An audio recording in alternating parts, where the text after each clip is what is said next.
xeelada ay degayaan oo mesela Iran oo kale hadda xeelada ay sameynayso waxay rabtaa inay noqoto midda matasha muslimiinta maanta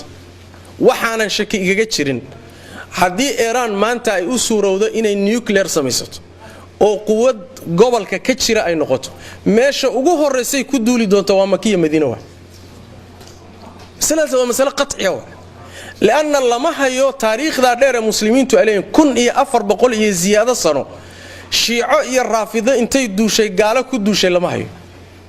لكن تاريخ كستمر كي أود هلان أود دو مر والبوحيد دي بيقول سو نقول شيران كبر برين شيران المسلمين إلى هير أي قارين إني معناها كعبة أي قلان أي حجر الأسود كصاح الصور دعان مسلمين تأي لايان يعني وحوي تاريخ نوع عسيلي marka yaan lagu khaldamino mas'aladu waa mas'alatu mabda waa mas'alatu al-aqeeda aqeeda ahaan ruuxi haduusan kula quraan ahayn